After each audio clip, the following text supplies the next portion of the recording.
welcome to my YouTube channel, Shushu TV. Hello guys, bumeze gute bantu b'Imana tubahaye ikaze ni kuri Shushu TV nk'isanzwe. Uyu munsi rero murabona isahane imbere ya kamera zanyu cyangwa imbere ya telefone zanyu.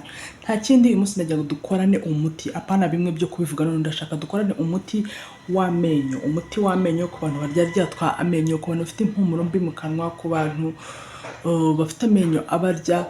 Kimwe mu bintu bibangama mu rushako ko bashakanye ni igihe mwashakanye ahora humura nabi mu kanwa, igihe afite mu kanwa hasa nabi. Iyo bigeze mu gihe cyo kubaka urugo rwose umuntu agahumeka umwuka ukumva bimeze nabi, birabangama.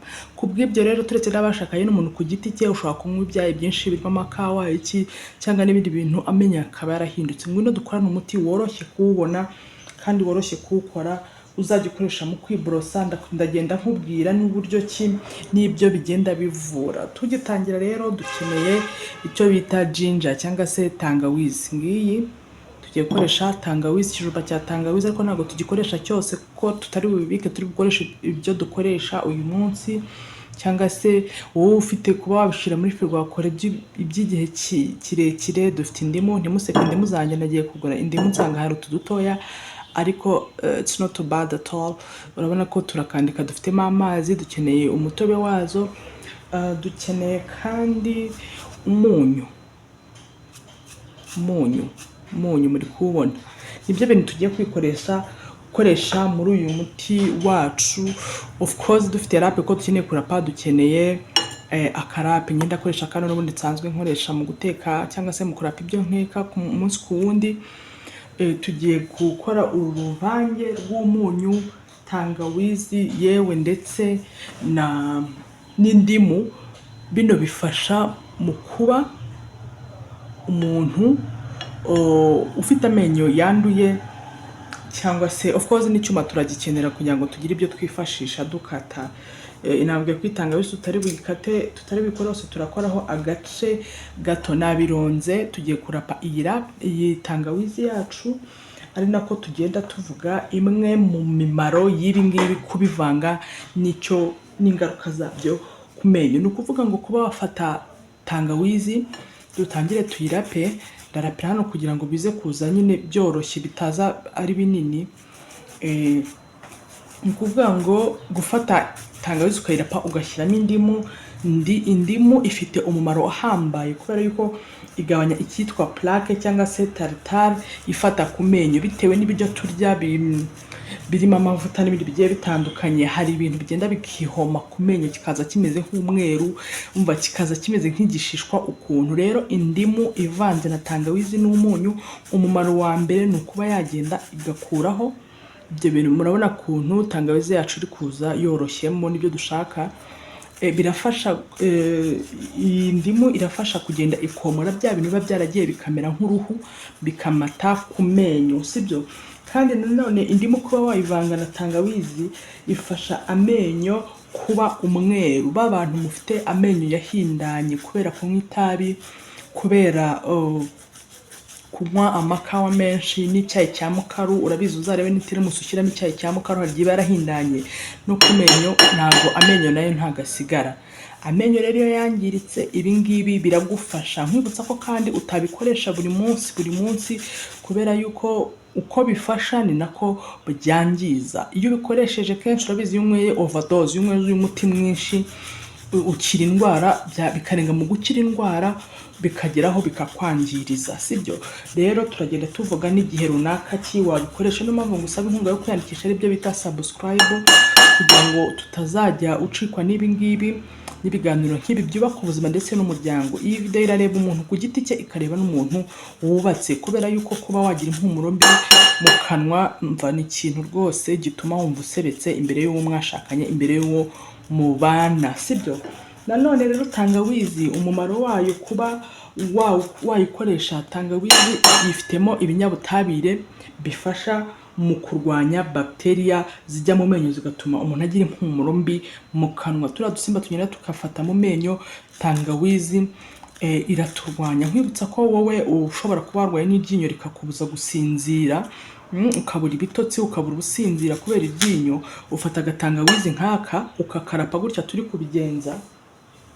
Wamara kukarapa ukaba wagashyira hahandi kuri rya ryinyo riri kukurya, iragenda ikarwanira turiya dusimba tuba turimo tukurya, noneho ukabasha kuba wasinzira, sibyo? Ikindi kuba wabivanga rero, umunyu wo akamaro kabyo kuba wakongeramo umunyu hano, umunyu ufite akamaro. Murabona ko yuko uruvange rwacu cyangwa se kuba tumaze gusya tangawizi irabonetse, tugiye gushyiramo umutobe w'indimu. Ni ukuvuga ngo umunyu we kuba wawushyiramo nawe ntabwo uza gutyo gusa, nawe ufite umumaro. Ndimo ndakata indimu, ufite umumaro kubera yuko umunyu ufasha mu gukomeza imizi y'amenyo. Wa muntu ufite amenyo adakomeye, umunyu uvanze n'ibi ngibi, kadukuremo utubuto, umunyu uvanze n'ibi ngibi ufasha kuba wakomeza imizi y'amenyo, ukagira amenyo akomeye, sibyo? Noneho ubwo ngubwo wowe ushaka ko amenyo asa neza, ukaba ushaka kugira impumuro nziza mu kanwa, ukaba ushaka kugira amenyo akomeye, ukaba ushaka amenyo ameze neza avuyeho ibyo bintu byafasheho bimeze nk'igikoko, umuti nta wundi, koresha uyu nguyu. Urapa tangawizi, ikijumba cya tangawizi cy'indimu iwawe kiraba kigura 100. Dore umutobe nguyu urimo urajyamo, utubuto ndaje mukuremo, muri kuwubona. Umutobe dore nguyu urimo urajyamo w'indimu, urabona twa tudimu twacu, Don't judge a book with its cover. Akadimu ni gatoya ariko rwose gafite amazi ahagije. Niyo twakoresha aka gace konyine karahagije, ariko turakoresha akadimu kamwe, kadushyiremo n'aka, sibyo? Umunyu utuma umuntu agira amenyo akomeye, mukumva ko mukaba wumvise ko na tangawizi ifasha kuba amenyo yaba urwererane, yaba umweru. Wowe ufite amenyo asa umuhondo agutera isoni guseka mu bantu, koresha ibi bintu iwawe, ujye ubikora ubyibrosheshe. Nkwibutsa ko utagomba gushyiramo korogati. Ibi byonyine birahagije, dore birahagije. Kaze dukuremo turiya tubuto, ubundi uru ruvange rwacu rwo kwibroshesha nk'umuti rube rubonetse, habe haburamo gushyiramo, reka mu nkundire dukuremo tuno tubuto, habe habura gushyiramo umunyu, sibyo? Rero umuntu ufite impumuro mbi mu kanwa, haba byutse haba buri munsi, yavugira mu bantu nawe ugakikanga, akaba bimutera ipfunwe ryo kuvuga kubera impumuro mbi mu kanwa. Burya amenyo asa nabi bitewe n'amamikrobe barimo n'ibiryo bigenda bigafatamo, ni naho umuntu usanga anuka mu kanwa cyangwa se afite impumuro idashamaje, idashimishije. Gura ikijumba cya tangawizi cy'100 kuri botike, nurangiza ugure indimu y'100 cyangwa iry'5 bitewe nuko igura. Ngiye nari natuguza ari 3 ari 100, nagiye kureba nzi ko imwe ari 100 nsanga ntayirimo. Murabona ka kadimu kacu twapingaga, reba amazi yako avuyemo kuntu ahise atuma bimera. Indimu ukayivanga ni tangawizi, tena wangiza ugashyiramo umunyu. Umunyu nawe twumvise ko ufite akamaro ko gutuma amenyo, imizi y'amenyo ikomera. Ntabwo uri bushyiremo umunyu mwinshi kubera ko murabona ko twakoze akantu gakeya, turashyiramo akunyu karinganiye. Noneho nitumara kugashyiramo, tuvange umunyu wacu uze uyenge. Muri kumva? Ibi biragufasha kugira impumuro nziza mu kanwa, biragufasha gukuraho biriya bintu byafashe ku menyo, biragufasha kugira amenyo y'urugwererane. Niba amenyo yaguteye isoni kubera amakawa, amatabi n'ibindi bigiye bitandukanye, erega bimwe mu byo tufite by'ibimera mu rugo nuko tuba tutabizi, ariyo mpamvu tuba tugomba kwiga kugira ngo tubyikorere. Ibi bintu rero birakora, ababikoresheje birabakorera, gerageza nawe ubikore. Ikindi nkwibutsa ko ntabwo ari ngombwa, nta nubwo ari byiza ko wabikoresha umunsi ku wundi. Niyo mpamvu njya nsaba abantu kureba video bakazitangira bakazirangiza ukuntu turi guhumura neza disi we. Umva, niyo mpamvu nsaba umuntu kureba video kuva itangiye kugeza irangiye kugira ngo akuremo ibyamufasha. Ni ukuvuga ngo ushobora kuba isogenda wiruka ati ni indimu n'iki, ni indimu nayumvishe n'umunyu na tangawizi, reka nigendere njye kubikora, ariko utazi ko kubikoresha buri munsi byangiza amenyo. kubikoresha buri munsi byangiza amenyo, byibuze bikoreshe kabiri mu cyumweru bitewe n'uburwayi ufite. Hari ufite amenyo ariho biriya bintu byafasheho gusa ariko atanuka mu kanwa, uwo yajya akoresha rimwe mu cyumweru. Ushobora kunuka mu kanwa ubangamiwe ugakoresha kabiri cyangwa gatatu mu cyumweru, ariko s'il te plaît utabikoresha buri munsi, sibyo? Utabikoresha buri munsi kubera ko ntabwo ari byiza kuba wabikoresha buri munsi, bigenda bikagira ingaruka ku menyo, bikagenda ya menyo akaba yacukuka, uri kumva? Rero ntabwo ari byiza kubikoresha buri munsi. Ushaka impumuro nziza mu kanwa, ushaka amenyo asa neza y'umweru, ushaka gukiranuka nawe menyo ariko ukurya yacukutse, tangawizi nakubwiye ko ari umuti. Urakarapa kwa kundi kwa mbere utaravangamo ibi, ugahomeka handi hari kukurya, nyuma y'iminota 30 imisonga ishiramo ukaryama ugasinzira, sibyo? Rero iyo umaze gukora ibi ngibi, umaze gukora uru ruvange rwawe twabonye rw'indimu, tukabonamo tangawizi, tukabonamo n'umunyu, ikintu ugiye gukurikizaho nta kindi ni ugufata brosada yawe, sibyo?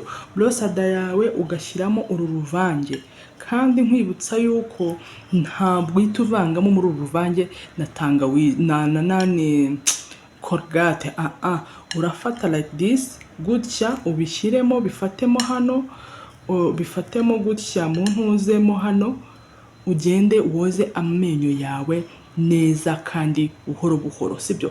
Ugende woza amenyo yawe buhoro buhoro, ubikore kabiri mu cyumweru. Numara kubikora wahita winyunguza n'amazi asanzwe, wakumva katangawizi kari kokeramo n'iki, ukaba wagira gute, ukaba wafata amazi na Colgate bisanzwe ukiborosa, ariko nyuma yo gukoresha ibi ngibi, kubera ko ibi biragenda bigatuma amenyo akomera, bigakuramo izo mikorobe zose, bigakuramo iyo mpumuro mbi, deja ukabona ko wakiborosa na Colgate gusa kabiri mu cyumweru cyangwa gatatu mu cyumweru, bitewe n'uburyo uhangayitse, bitewe n'uburyo urwaye, ariko myabuna kirazira kubikoresha umunsi ku wundi.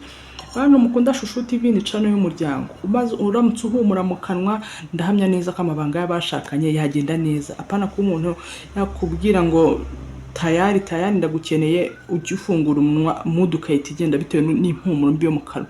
Ibyo turya iyo tutibroshe neza mu kanwa bitugiraho ingaruka, tukanuka mu kanwa, tukanukira abo twashakanye, tukanukira abo turarana. Niba utaranashatse urana na murumuna cyangwa musaza wawe cyangwa nabo mukorana, ukivuga mu gitondo bunakagira ngo ntiwibroshe, kandi nyabona uribrosa nta nukurusha ubusirimu mu kwibrosa, ariko bitewe nuko utazira ibanga ngo wivure ayo mamikrobe ashire mu kanwa, bikaba ibibazo. Nkwibutsa yuko ubonye ibintu utajya ubikora buri munsi, wakora byinshi bihagije ukabika muri firigo. Udafite firigo nukurapa iminota 2, mpamvu bibaye iminota myinshi nuko mba nagiye mbikora gahoro kugira ngo mvugemo nibi byose, mvuge n'imimaro yabyo n'ibindi. Ni gufata karape iminota 2 ukakarapa, agatangawizi, akadimu gakamuriramo umunyu, ukahita wiborosa, ubundi ukiborosa na Colgate nyuma yaho, cyangwa kumva ntacyo bigutwaye ukigendera. Imana ikomeze duhane mugisha, turabakunda cyane. Bye bye.